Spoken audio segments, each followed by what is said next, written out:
മലയാളം വരൂല്ല. ഞാൻ പിന്നെ റെക്കോർഡ് ചെയ്തോളാം. സ്റ്റോറി ഇട്ട സമയത്ത് നിങ്ങളെ കണ്ണിനെ കുറിച്ചൊക്കെ പറഞ്ഞിട്ടുണ്ടായിരുന്നല്ലോ. അപ്പം പടത്തിന് നിങ്ങൾ അതിനു വേണ്ടി നിങ്ങൾ എന്തെങ്കിലും തേങ്ങ ഉണ്ടാക്കിയോന്നാണ് ചോദിച്ചത്. കണ്ണിന് നിങ്ങൾ എന്തോ നീ വാ, നീ ഇവിടെ വന്നിരി, നമുക്ക് സംസാരിക്കാം. ഓക്കെ, റാപ്പിഡ് ഫയർ വാ. റാപ്പിഡ് ഫയർ ഒക്കെ ഇഷ്ടം. പിന്നെ സൂപ്പർ സാധനമല്ലേ, നീ പറ. നീ ചുമ്മാ ചോദ്യം ചെയ്തിട്ട് 2 ചോദ്യം. ഞാൻ ഇപ്പൊ നോക്കി എന്റെ എസ് ഐ നോക്കി ഞാൻ ഓരോ സെന്റൻസ് ഞാൻ വലിച്ചു നീട്ടി ഇപ്പൊ തരാം.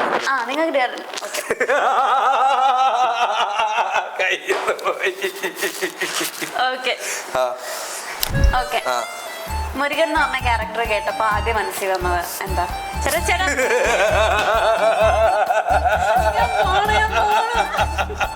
മുരുകൻ എന്ന് പറഞ്ഞ ക്യാരക്ടർ. മുരുകൻ എന്ന് പറഞ്ഞ ക്യാരക്ടർ ആദ്യം. Welcome to Prana spotlight. ചെറുപ്പകാലം മുതൽ സിനിമ സ്വപ്നം കണ്ട് റിയാലിറ്റി ഷോ കണ്ടസ്റ്റൻ്റ് ആയി സിനിമയിലേക്ക് വന്നു.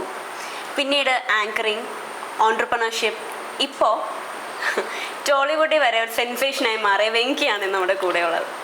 നമസ്കാരം. ഭയങ്കര ഫോമൽ ആയിട്ടുള്ള. അതെ അതെ അതെ, നല്ല ഗംഭീര ഇൻട്രൊഡക്ഷൻ ആയിരുന്നു. എല്ലാ ഇന്റർവ്യൂലും ഇങ്ങനെയാണ് പറഞ്ഞിരിക്കുന്നത്. അതാ പറഞ്ഞ ഗംഭീരായിരുന്നു. എല്ലാ ഇന്റർവ്യൂവും ഗംഭീരായിരുന്നു. അതെ.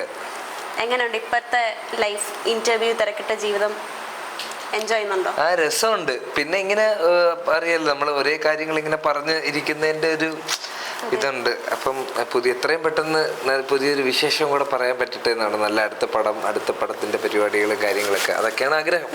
അങ്ങനെ എന്തെങ്കിലും പുതിയ വിശേഷം ഉണ്ടോ? കേൾക്കുന്നുണ്ട്, സംഭവിക്കണം, അതിലാണ് കാര്യം. ഇപ്പൊ പറഞ്ഞതുപോലെ ഒരുപാട് ഫേസസ് ലൈഫിൽ വന്നിട്ടുണ്ട്. ഓൺട്രപ്രണർഷിപ്പ്, സുരസുരയിലി, അതേപോലെ ആങ്കറിങ്, ഉടൻ പണത്തില്, നായികനിലുള്ള എക്സ്പീരിയൻസ്, ഇതെല്ലാം വന്നല്ലോ. ഇപ്പൊ ലൈഫ് എങ്ങനെ തോന്നുന്നു? അല്ല, അന്നും ബ്യൂട്ടിഫുള്ളാ, ഇന്നും ബ്യൂട്ടിഫുള്ളാ. അന്ന് നമുക്ക് അന്നും കളറായിരുന്നു ലൈഫ്. പക്ഷെ നമുക്കത് കുറച്ച് കംപ്ലൈൻറ്റ്സ് കൂടുതലായിരുന്നു. എനിക്കിത് കിട്ടിയില്ലല്ലോ, അത് കിട്ടിയില്ലല്ലോ എന്നുള്ളത്. അപ്പം അതിൻ്റെ റിയലൈസേഷൻ ഇപ്പം കിട്ടുന്നു. ഇപ്പം ആലോചിക്കുമ്പം അതും ബ്യൂട്ടിഫുൾ ആയിരുന്നു, ഇതും ബ്യൂട്ടിഫുൾ ആയിരുന്നു. അന്ന് മുതലേ ആഗ്രഹിച്ച് എനിക്ക് ഇപ്പം കിട്ടി. അന്നും എനിക്ക് നായകൻ കിട്ടിയിട്ടുണ്ടായിരുന്നു. അന്നത്തെ ആ ഒരു പ്രായത്തിലും ആ ഒരു ഇതിലും നമുക്ക് പ്രത്യേകതരം ഒരു റെക്കഗ്നീഷനും ആൾക്കാരൊക്കെ നമ്മളെ തിരിച്ചറിയുന്നതൊക്കെ പലരും സ്വപ്നം കണ്ടിട്ടുള്ള കാര്യങ്ങളാണ് ഞങ്ങൾക്ക് നടന്നിട്ടുള്ളത്. അപ്പോൾ ഒരു പോയിന്റ് എത്തിയപ്പോൾ അതിൻ്റെ ഒരു റിയലൈസേഷൻ, അല്ല, ഒരു പോയിന്റ് എത്തിയപ്പം ഇത് കിട്ടിയില്ല, എനിക്ക് അത് കിട്ടിയില്ല, പരാതി പറച്ചിലായി. അപ്പൊ അത് തെറ്റാണെന്ന് പിന്നെയൊക്കെയാണ് നമുക്ക് മനസ്സിലാക്കിയത്. അപ്പൊ അന്നും ഇന്നും എങ്ങോട്ടൊക്കെ തിരിഞ്ഞു നോക്കിയാലും അടിപൊളിയാണ് ലൈഫ്. ഇപ്പൊ നായകൻ നോക്കുമ്പോ തുടക്കത്തിൽ മുതൽ എപ്പിസോഡ് കണ്ട ആൾക്കാര് അങ്ങനെ വരുമ്പോഴത്തേക്കും ഭയങ്കര ചമ്മലും ഒരു ഷൈനസും ഒക്കെ ഉണ്ടായിരുന്ന ഒരാള് ഇന്ന് തെലുങ്കിലെ മുരുകൻ എന്ന് പറഞ്ഞൊരു വിജയ് ദേവരകൊണ്ടയുടെ വില്ലനായിട്ട് അഭിനയിച്ചിറങ്ങിയിരിക്കുക. ആ ഒരു ട്രാൻസിഷൻ, ചമ്മലിൽ നിന്ന് മെയിൻ സ്ക്രീൻ ബിഗ് അല്ല, ഇത് അങ്ങനെ ഒരു പ്രത്യേക ട്രാൻസിഷൻ ആയിട്ടൊന്നുമില്ല. പ്രായം മാറുന്തോറും മെച്യൂരിറ്റി ഒക്കെ വരും നമുക്ക് പറയൂലേ എന്നും പറഞ്ഞ് പ്രായം ചോദിക്കല്. അപ്പോൾ നമുക്ക് അതിൽ നിന്ന് ഇങ്ങനെ തുടങ്ങി അതിൽ നമുക്ക് ചില മോശമായിട്ടുള്ള സാഹചര്യങ്ങളിൽ നിന്നൊക്കെ കടന്നു പോയി അങ്ങനത്തെ അങ്ങനെ നമുക്ക് കുറച്ച് കോൺഫിഡൻസ് ഒക്കെ സ്വയം തോന്നി തുടങ്ങി. അപ്പം ആ സമയത്താണ് ലക്കിലി മുരുകൻ വരുന്നതും. ഇത് ഒരു ഗംഭീര ഡയറക്ടറിന്റെ കൂടെയായിരുന്നു വർക്ക് ചെയ്തത്, ഗൗതം സാറിൻ്റെ കൂടെ. അദ്ദേഹം ഒരു കിഡിലും ഡയറക്ടറാണ്. പെർഫോമൻസ് ഒക്കെ പുള്ളി, അല്ലെങ്കിൽ ഒരു ആക്ടറിനോട് പുള്ളി ഡിസ്ക്രൈബ് ചെയ്യുന്ന രീതിയൊക്കെ ഭയങ്കരമാണ്. അപ്പം ഇതുപോലൊരു ടീമിൽ വന്ന് പെട്ടതായിരുന്നു എൻ്റെ ലക്ക്. അപ്പം അതിൽ നിന്നൊരു ട്രാൻസ്ഫോർമേഷൻ മുരുകനിൽ കിട്ടിയിട്ടുണ്ടെങ്കിൽ അതിൻ്റെ കംപ്ലീറ്റ് ക്രെഡിറ്റും ഗൗതം സാറിനാണ്. പിന്നെ ഈ ഇതേപോലെ ലൈഫിലുണ്ടായ കുറെ സാഹചര്യങ്ങളാണ് നമുക്ക് പേഴ്സണലി ഒരു കോൺഫിഡൻസ് ഒക്കെ തന്നത്. ഇപ്പൊ 2 ഇൻഡസ്ട്രിയിലും വർക്ക് ചെയ്ത ആളാണ്. 2 അല്ല 3 അല്ലേ? തമിഴില് റിബലിലും വില്ലനായിരുന്നു. അപ്പം ഈ ഇൻഡസ്ട്രീസ് ഒക്കെ തമ്മിലുള്ള ഡിഫറൻസ് സെറ്റിലായാലും അങ്ങനെ പ്രത്യേകിച്ച് വലിയ ഡിഫറൻസ് ഒന്നുമില്ല. എല്ലാവർക്കും അവരുടേതായിട്ടുള്ളൊരു വേ ഓഫ് ഫിലിം മേക്കിംഗ് ഉണ്ട്. ഇപ്പം നമുക്ക് ഇങ്ങനെ ഒരു ഹോളിഡേ ആയിട്ടോ, നമുക്കിപ്പോൾ ഞായറാഴ്ച അങ്ങനെ നമ്മൾ വർക്കിംഗ് ഡേ ആണ്, അവിടെ അങ്ങനെയല്ല. ഞായറാഴ്ച ഹോളിഡേ എന്ന് പറഞ്ഞൊരു കൾച്ചറുണ്ട്. ഇനി ചിലപ്പോൾ അങ്ങനെയല്ല, ചില സിനിമകൾ ചിലപ്പോൾ കണ്ടിന്യൂസ് ആയിട്ട് ഷൂട്ട് ചെയ്തെന്ന് വരും. It depends. പക്ഷേ എല്ലാവരും ക്യാമറയിൽ തന്നെയാണ് ഷൂട്ട് ചെയ്യുന്നത്. എല്ലാം ഒരു വേ ഓഫ് ഫിലിം മേക്കിംഗ് ഭയങ്കരമാണ്. ഡിപ്പെൻഡ്സ് അപ്പോൺ ഡയറക്ടർ അത് മാറുന്നത്. ഇൻഡസ്ട്രികളെല്ലാം എല്ലാവരും സെയിം തന്നെയാണ്. അവർ പടം എടുക്കുന്ന രീതിയാണെങ്കിലും സിനിമയോടുള്ള അവരുടെ അപ്രോച്ച് ആണെങ്കിലും. ഞാനങ്ങനെ ഒരുപാട് സിനിമയൊന്നും ചെയ്തിട്ടില്ല, ചെയ്തിടത്തോളം എല്ലാവരും ഒരേപോലെയാണ്, അടിപൊളിയാണ്. മലയാളത്തിൽ കൊക്കോ ഫസ്റ്റ് ഷോ ഞാൻ അയ്യോ ഫാമിലി ആയിട്ട്. അപ്പൊ അങ്ങനെയൊക്കെ നോക്കുമ്പോൾ മലയാളത്തിൽ റെക്കഗ്നിഷൻ കിട്ടാണ്ട് പോയി, പിന്നെ തെലുങ്കിൽ കയറി, വീണ്ടും അങ്ങനെ എന്തെങ്കിലും തോന്നിയിട്ടുണ്ടോ? ഓണർ ചെയ്തിട്ടില്ല? അയ്യോ അങ്ങനെയൊന്നുമില്ല. ഓണർ ചെയ്യാൻ എന്തെങ്കിലും നല്ല പെർഫോമൻസ് കൊടുക്കണ്ടേ, എന്നാലേ അവര് നമുക്ക് നമ്മളെ അപ്രീഷിയേറ്റ് ചെയ്യുള്ളൂ. ചെയ്തെടുത്ത് വെച്ചിട്ട് അന്നത്തെ ഒരു മെച്യൂരിറ്റിയുടെ ബേസിസിലാണ് നമ്മൾ ഓരോന്നും ചെയ്യുന്നത്. നന്നാവണം എന്നുള്ള പേരിലാണ് നമ്മൾ അത്രയും ഡെഡിക്കേറ്റഡ് ആയിട്ട് ചെയ്യുന്നത്. ഡെഡിക്കേഷന്റെ ഒരു പടത്തിലും കുറച്ച് ചെയ്തിട്ടില്ല. എത്രയും താല്പര്യപ്പെട്ട് അത്രയും ഇതിലൂടെയാണ് നമ്മൾ ചെയ്യുന്നത്. പക്ഷേ ഇതായിരിക്കും നല്ലത്, അല്ലെങ്കിൽ നമുക്ക് ഇങ്ങനെ ചെയ്തു നോക്കാന്നുള്ള ആലോചനയൊന്നും അന്നത്തെ ഒരു മെച്യൂരിറ്റി ടൈമിൽ ഇല്ല. പിന്നെ പ്രത്യേക ഒരു പേടിയാണ് നമുക്ക്. സിനിമയിൽ നിന്ന് തുടങ്ങുമ്പോൾ തന്നെ നമുക്ക് സിനിമകൾ കിട്ടി. അപ്പോഴത്തേക്ക് നമുക്കൊരിതുണ്ടല്ലോ, ഓക്കെ ഇനി ഇങ്ങനെയൊക്കെ ചെയ്ത് വീട് നോക്കി, അത് നോക്കി, ഇത് നോക്കി. അപ്പം ആ ഒരു ഇത് നമ്മുടെ ഉള്ളിൽ എപ്പോഴും ഒരു പ്രഷറായിരുന്നു ബേസിക്കലി. ഇതെല്ലാം നമ്മളെ ബാധിക്കും. ഇത്രയും ഒരു ബാഗേജ് വെച്ച് ചുമന്ന് അഭിനയിക്കുക എന്നൊക്കെ പറഞ്ഞാൽ നമ്മളെപ്പോഴും ഫ്രീ ആയിട്ടിരിക്കുക എന്നുള്ള കാര്യങ്ങളാണ്. ഇങ്ങനത്തെ കാര്യങ്ങളൊക്കെ എന്തുണ്ടെങ്കിലും ഇത് സംഭവിക്കും. അത് സംഭവിക്കണമെങ്കിൽ നമ്മൾ ഫ്രീ ആയിട്ട് അഭിനയിക്കണം. ഇതാണ് ആൾക്കാർ കാണുന്നത്. ഏതായാലും നമുക്ക് നല്ല നല്ല സിനിമകൾ കിട്ടുള്ളൂ. നേരത്തെ സിനിമകൾ കാണുമ്പോൾ ചമ്മലൊക്കെ തോന്നും. ഇല്ല, ചമ്മലെന്നല്ല. ഇപ്പൊ ഞാൻ അവിടെ അങ്ങനെ ഒരു തെറ്റ് ചെയ്തുകൊണ്ടാണ് ആൾക്കാർ എൻ്റെ അടുത്ത് പറഞ്ഞത്, എടാ അത് ശരിയായില്ല എന്ന്. അപ്പം ഞാൻ അത് കുറച്ചും കൂടെ ഫോക്കസ് ചെയ്യും. അപ്പം അങ്ങനെ ഓരോന്നും ഇങ്ങനെ പഠിച്ച് വന്നതാണ്. പക്ഷേ അങ്ങനെ ഒരു സിനിമ അല്ലെങ്കിൽ ഞാൻ എൻ്റെ ഒരു മോശം പെർഫോമൻസ് ഞാനാണ് പറയുന്നത് അത് മോശമാണെന്ന്. ഓക്കെ, എൻ്റെ ഡയറക്ടർ എന്നിൽ ഹാപ്പിയാണ്, അതിൽ ഞാൻ ഹാപ്പിയാണ്. പക്ഷേ എന്നെ സംബന്ധിച്ചിടത്തോളം നോക്കുമ്പോൾ ഡബ്ബിങ് ശരിയാക്കായിരുന്നു, അത് ശരിയാക്കായിരുന്നു എനിക്ക് മുമ്പ് തോന്നിയിട്ടുണ്ട്. അപ്പം എന്നെ സംബന്ധിച്ചിടത്തോളം ഞാൻ ഇത്രയും ഒരു ഇത് ചെയ്തിട്ടും എനിക്ക് സിനിമകൾ കിട്ടി. അപ്പം എന്നെ നോക്കിയിട്ടുണ്ട്. മലയാള സിനിമയാണെങ്കിലും സിനിമ മോശം പെർഫോമൻസ് ചെയ്താലും എനിക്ക് സിനിമ കിട്ടിയിട്ടുണ്ട്. വെറുതെ ഇരുന്നാലും എനിക്ക് സിനിമ കിട്ടിയിട്ടുണ്ട്. വെറുതെ ഇരിക്കാൻ മോശം പെർഫോമൻസ് അല്ലല്ലോ, നമ്മൾ പഠിച്ചുകൊണ്ടിരിക്കുകയാണ്. അതെ, അതാണ്. അതെ, കിട്ടും. പിന്നെ ഉറപ്പായിട്ടും കിട്ടും. എവിടെ പോവാൻ കിട്ടാതെ? ഏറ്റവും കൊച്ചിലെ മുതല് സപ്പോർട്ടിംഗ് ഫാക്ടേഴ്സ് അച്ഛനമ്മയാണ്. എനിക്ക് അച്ഛനമ്മയാണ് വീക്ക്നെസ്. അപ്പം അഭിനയത്തിൽ അവർ എത്രത്തോളം കോൺട്രിബ്യൂട്ട് ചെയ്തിട്ടുണ്ട്, അല്ലെങ്കിൽ ഇത് ചെയ്യും, അല്ലെങ്കിൽ ഇതിൽ നിനക്ക് ഇത് പറ്റും എന്ന് പറഞ്ഞ്? അങ്ങനെ മോട്ടിവേഷൻ ഒന്നുമില്ല വീട്ടില്.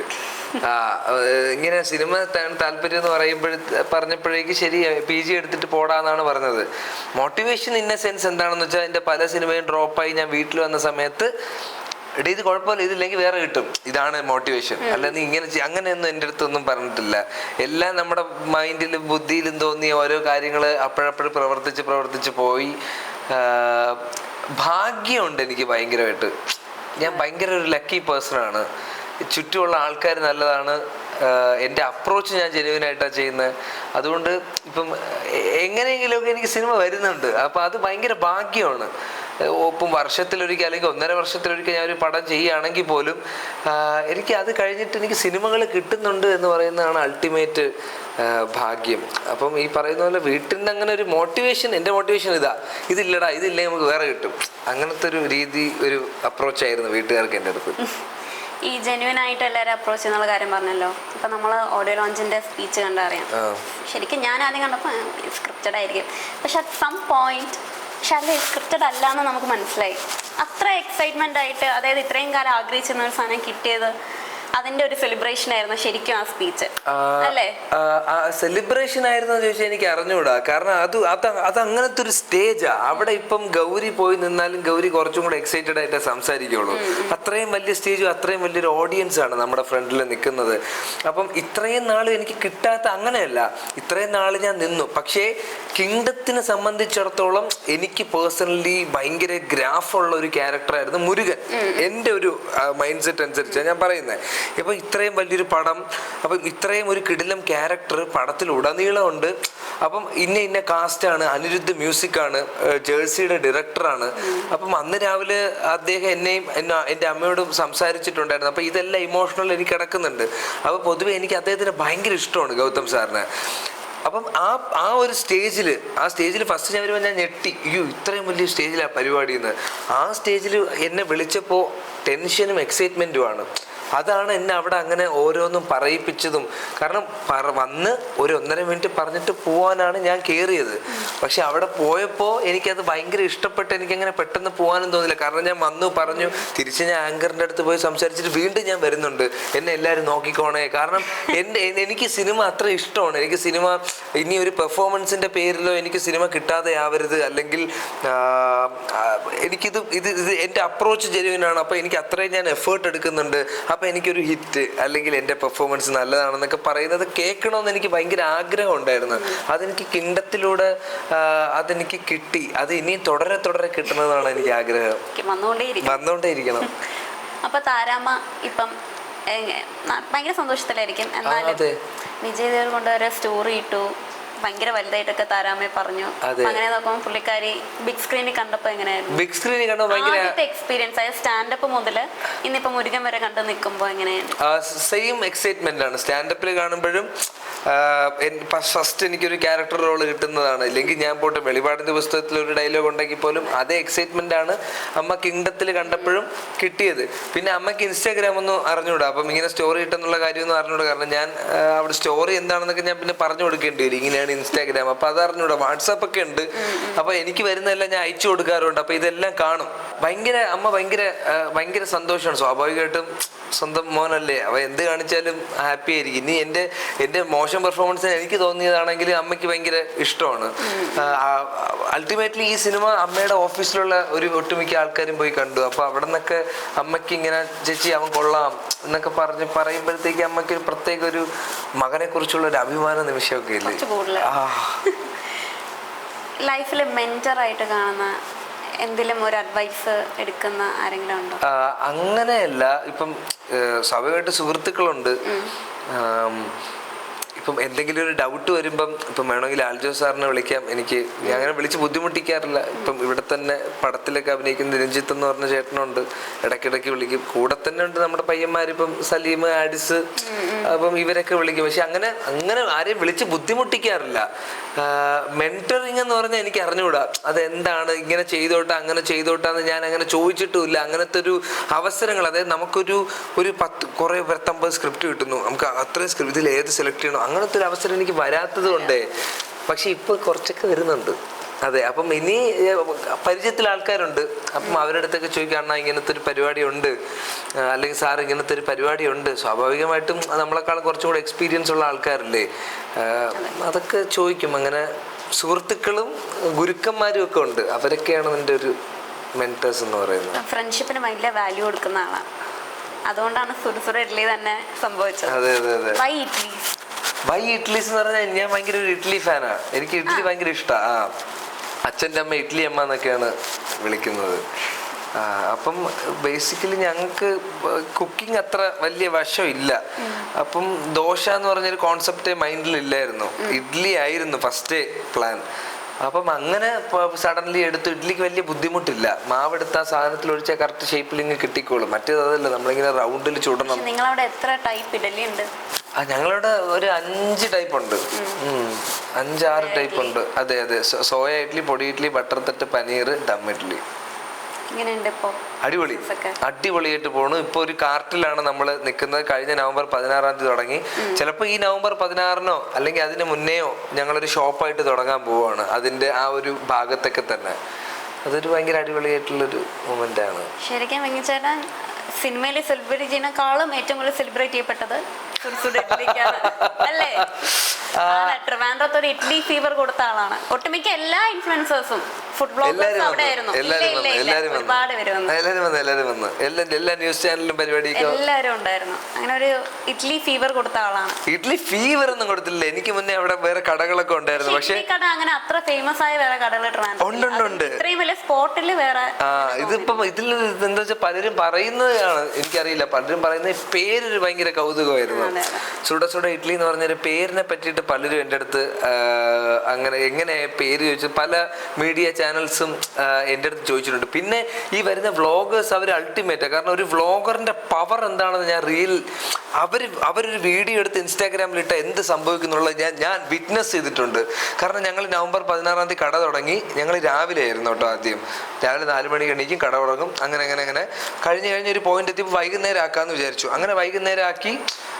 അയ്യപ്പന്മാരുണ്ട്, അയ്യപ്പന്മാരുടെ ഇത് കഴിഞ്ഞു. അപ്പം ഇങ്ങനെ പൊക്കോണ്ടിരുന്നപ്പോഴത്തേക്ക് പോകുന്നുണ്ട്. നമ്മുടെ നോർമൽ കസ്റ്റമേഴ്സ് കുറച്ചായിട്ട് വന്നു തുടങ്ങുന്നതേ ഉള്ളൂ. അപ്പം ഒരാൾ വന്നു. അദ്ദേഹത്തിൻ്റെ പേര് ഡാൻസിങ് മൈൻഡാണ്, സൗമ്യ എന്നാണ് ചേച്ചിയുടെ പേര്. ചേച്ചി വന്നൊരു വീഡിയോ ഇട്ടത് മാത്രം ഓർമ്മയുണ്ട്. പിന്നെ നമ്മുടെ ഫുഡും ആൾക്കാർക്ക് ഇഷ്ടപ്പെട്ടു. ചേച്ചി വന്ന് വീഡിയോ ഇട്ടതിൻ്റെ നെക്സ്റ്റ് ഡേ തൊട്ട് നമുക്ക് തിരിഞ്ഞു നോക്കേണ്ടി വന്നിട്ടില്ല.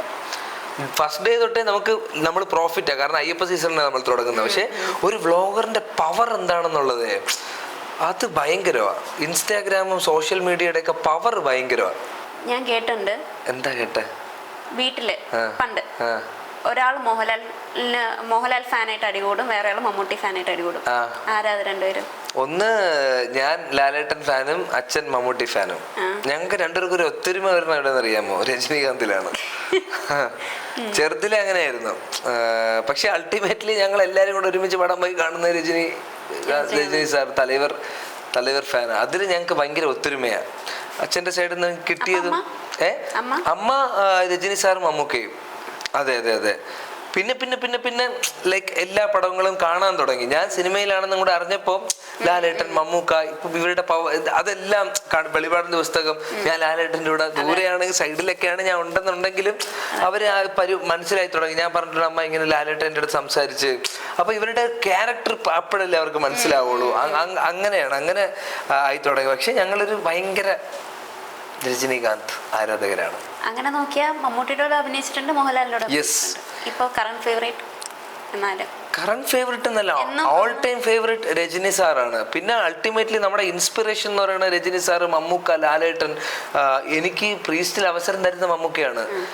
എന്നെ മമ്മൂക്കൊന്നും അങ്ങനെ അറിഞ്ഞൂടാ. സ്റ്റാൻഡപ്പ് ഓഡിയോ ലോഞ്ചിൽ കണ്ടെന്നേ ഉള്ളൂ. ആ മനുഷ്യൻ എനിക്ക് അവസരം തന്നില്ലേ, അത് എനിക്ക് കടപ്പാടാണ് അദ്ദേഹത്തിനോട്. ആരാധനയുണ്ട്. അദ്ദേഹം എന്ന് പറയുന്നത് ഇപ്പൊ ലാലേട്ടൻ, മമ്മൂക്ക എന്ന് പറയുന്നത് എത്ര വർഷമായിട്ട് നമ്മുടെ ഇവിടെ ഇപ്പോഴും മറ്റേ ഷൈൻ ചെയ്യല്ലേ അവര് ഓരോ കഥാപാത്രം കിട്ടുമ്പോഴും. അപ്പൊ ആ ത്വരയൊക്കെ നമുക്കും എപ്പോഴും ഉണ്ടാവണം എന്നുള്ളതാണ് നമ്മളെ ഒരു ആഗ്രഹം. മമ്മൂക്ക ഇപ്പൊ ഞാൻ നേരിട്ട് കണ്ടാലും ഞാൻ പോയി കെട്ടിപ്പിടിക്കില്ല. ലാലേട്ടനെ കണ്ടാലും എനിക്ക് അത്രയും ആഗ്രഹം ഉണ്ടല്ലോ. പക്ഷെ രജനീകാന്ത് എന്ന് പറയുന്ന ഒരു സാധനം നമ്മുടെ ഉള്ളിൽ മറ്റേ കൊച്ചിലെ നമ്മള് മറ്റേ ഷർട്ട് ഇട്ട് ഫോ എന്നൊക്കെ പറഞ്ഞ് നമ്മള് ഭാഷ, പടയപ്പ, അണ്ണാമല ഇതൊക്കെ കണ്ട് ആ ഒരു സാധനം ഉണ്ട്. ഒരു പ്രത്യേകത. കിങ്ഡം ഇറങ്ങിയ സമയത്ത് ഭാഷ റിലീസായത് ആണോ? അത് ഞാൻ ഇല്ലല്ല. ആണോ? അയ്യോ, അത് ഞാൻ കണ്ടില്ല കേട്ടോ. ഞാൻ തിയേറ്ററിൽ പോയി. അതെ, ഞാൻ തളപതി റിലീസിനാണ് വെയിറ്റ് ചെയ്യുന്നത്. എനിക്ക് അതാണ് ഏറ്റവും ഇഷ്ടം.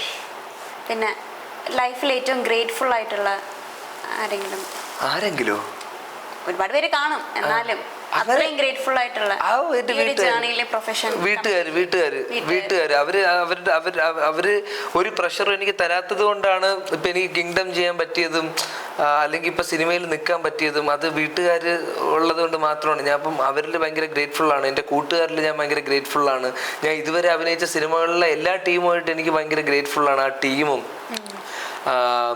ഇപ്പം ഞാൻ ചേട്ടന്മാരെ പോലെ കാണുന്ന കുറേ ആൾക്കാരുണ്ട്. അവര് എനിക്ക് എൻ്റെ ലൈഫിൽ കിട്ടിയതൊക്കെ എനിക്ക് ഭയങ്കര ഗ്രേറ്റ്ഫുൾ ആണ്. ആദ്യത്തെ സിനിമകളിൽ ഒരുപാട് ക്രിറ്റിസിസം വന്നിട്ടുണ്ടല്ലോ. ഇപ്പൊ നേരത്തെ പറഞ്ഞെന്ന് വെച്ചാൽ അതൊക്കെ നമുക്കൊരു ടീച്ചിങ് ഇംപ്രൂവ് ചെയ്യാം. പക്ഷെ അന്ന് വിഷമം തോന്നിയിട്ടുണ്ട്. ഇത്രയും കഷ്ടപ്പെട്ട ഒരു ചാൻസ് കിട്ടിയിട്ട് ആൾക്കാർ ഇങ്ങനെയാണ് പറയുന്നത്. ആൾക്കാർ ഇങ്ങനെ പറയുന്നതല്ല വിഷമം. ഇത്രയും കഷ്ടപ്പെട്ട ഒരു ചാൻസ് എനിക്ക് കിട്ടിയിട്ട് എന്തിനാ നീ ഇങ്ങനെ ചെയ്തതാണ് അവര് ക്രിറ്റിസിസം പറയുന്നത്. എനിക്ക് തോന്നിയത്, ഞാൻ ഫസ്റ്റ് ഡേ കണ്ടപ്പോഴേ എനിക്ക് മനസ്സിലായി കയ്യിൽ നിന്ന് പോയെന്ന്. കേട്ടപ്പോഴേ എന്റെ ഡബിങ് എനിക്ക് ഇതാണെന്നുള്ള കാര്യം എനിക്ക് മനസ്സിലായി. എന്റെ നെഗറ്റീവ് എനിക്ക് പ്രോപ്പറായിട്ട് മനസ്സിലായി. അപ്പൊ ആൾക്കാർ ഇത് പറഞ്ഞപ്പോൾ ഞാൻ പേഴ്സണലി അവരുടെ അടുത്തൊക്കെ ചോദിക്കും എന്തൊക്കെയായിരുന്നു. അപ്പൊ അവര് പറയും ഇങ്ങനെ മോഡുലേഷന്റെ പരിപാടിയുണ്ട്, ഡബിങ്ങിന്റെ പ്രശ്നങ്ങളുണ്ട്, ഒട്ടും ഒരു കോൺഫിഡൻസ് ഇല്ലായ്മ, അല്ലെങ്കിൽ എന്തൊക്കെയോ എന്നുള്ള രീതി അവരാണ് എന്നെ ഹെൽപ്പ് ചെയ്തത്. ഇങ്ങനെയാണ് അങ്ങനെയാണെന്നുള്ള കാര്യത്തിൽ. അപ്പോൾ ഓരോ പടം കാണുമ്പോഴും ഞാൻ ചോദിക്കും എന്തൊക്കെയാണ് നെഗറ്റീവ്, എന്തൊക്കെയാണ് മാറ്റേണ്ടത്. ഇത് കിങ്ഡത്തിൽ ഇപ്പം എനിക്ക് പോസിറ്റീവ് റെസ്പോൺസ് കിട്ടുന്ന ലക്ക എന്തോ എല്ലാം ഒത്തിണങ്ങി വന്നു എന്നുള്ളതാ. അപ്പൊ ഇതേ സാധനം തന്നെ എന്റെ എല്ലാ പടത്തിലും കിട്ടിയ അടിപൊളിയാണ്. അപ്പൊ കിങ്ഡമിൽ ഇപ്പൊ അഭിനയിച്ചതിൽ എന്തെങ്കിലും ഫോൾട്ട് കണ്ടുപിടിച്ചോ? തുടക്കത്തെ സീനിൽ ഒരു ചെറിയ ചെറിയ പരിപാടികൾ അത് കുറച്ചും കൂടെ എനിക്ക് അടിപൊളിയായിട്ട് ചെയ്യായിരുന്നല്ലോടാ എന്ന് ഇങ്ങനെ എനിക്ക് തോന്നും. പക്ഷേ ഇല്ല, ഞാൻ ഹാപ്പിയാണ് അതിൽ. തീരെ മോശമായിട്ടില്ല. എനിക്ക് ബേസിക്കലി ഡബ്ബിങ് ഭയങ്കര പ്രശ്നമായിരുന്നു. കിങ്ഡം തെലുങ്ക് ഞാൻ നല്ല അടിപൊളിയായിട്ട് ഡബ് ചെയ്തെന്ന എൻ്റെ വിശ്വാസം. സാറും ഹാപ്പി ആയിരുന്നു. അതെ, അപ്പം ഇനി അടുത്ത പരിപാടികൾ കിട്ടുമ്പം ഡബ്ബിങ് ഭയങ്കര ഫാക്ടറാണ് ഇതിനകത്ത്. നമ്മൾ തെലുങ്ക് ഞാൻ ഒരു 6 വർഷം മുന്നേ ഒരു തെലുങ്ക് പടം ചെയ്തിട്ടുണ്ടായിരുന്നു, പക്ഷെ അത് റിലീസായില്ല. അപ്പൊ അങ്ങനെ എനിക്കൊരു 20% തെലുങ്ക് എനിക്ക് അറിയാം. പിന്നെ വീണ്ടും കിങ്ഡത്തിലോട്ട് വന്നപ്പോൾ സംസാരിച്ച് കുറച്ചും കൂടെ അതെ ഒന്ന് പഴകി. അതെ, അടിപൊളിയായിരുന്നു. അദ്ദേഹം VD സാറുണ്ട്, സത്യ സാറുണ്ട്. അപ്പം അടിപൊളി ആക്ടേഴ്സാണ് അവർ. നമുക്ക് എല്ലാവർക്കും അറിയാം, അവരുടെ പടങ്ങൾ നമ്മൾ കണ്ടിട്ടുള്ളതാണ്. അവരൊരു കോ ആക്ടറിനെ സപ്പോർട്ട് ചെയ്യുന്നത്, കോംപ്ലിമെന്റ് ചെയ്യുന്ന കാര്യങ്ങളൊക്കെ ഭയങ്കര അടിപൊളിയാണ്. നമ്മൾ ഒരു ഈഗോ ഇല്ലാതെ ഒരാൾ പെരുമാറണമെന്ന് പറയില്ലേ, അപ്പം ഇതൊക്കെ ഭയങ്കരമായിട്ട് നമ്മൾ ലേൺ ചെയ്യേണ്ട പരിപാടിയാണ്. മലയാളത്തിൽ നിന്നും അത്ര വ്യത്യസ്തമായിട്ട് അല്ലെങ്കിൽ ഇവിടെ ഇല്ലാത്തൊരു നല്ലൊരു ക്വാളിറ്റി അങ്ങനെയൊന്നുമില്ല എല്ലായിടത്തും. പിന്നെ എല്ലാവരും സിനിമയെ സമീപിക്കുന്ന രീതി കറക്റ്റാണ്. ഞാനിപ്പം ഇതിൻ്റെ കിങ്ഡം എൻ്റെ 6ാമത്തെ സിനിമ. ഞാൻ ചെയ്ത 6 സിനിമകളിലും ഞാൻ കണ്ടിട്ടുള്ള സെറ്റ് ഒരു സീനിന് അല്ലെങ്കിൽ ഒരു സിനിമയോട് അവർ കൊടുക്കുന്ന എഫേർട്ട് 100%. എല്ലാവരും ഒരു സിനിമ വിജയിക്കാൻ വേണ്ടിയിട്ടാണ് നിൽക്കുന്നത്. അപ്പം ആ എഫേർട്ടും ഇതും അങ്ങനെ പ്രത്യേക ക്വാളിറ്റിയോ അങ്ങനെയൊന്നും തോന്നിയിട്ടില്ല. ഞാൻ ഈ 6 സിനിമയിലേ ഞാൻ വർക്ക് ചെയ്തിട്ടുള്ളൂ. എനിക്ക് ഒരു സിനിമ സെറ്റിൽ നിന്നോ ഞാൻ ജൂനിയർ ആർട്ടിസ്റ്റായിട്ട് നിന്നപ്പോൾ പോലും എനിക്കൊരു ബാഡ് എക്സ്പീരിയൻസ് ഉണ്ടായിട്ടില്ല.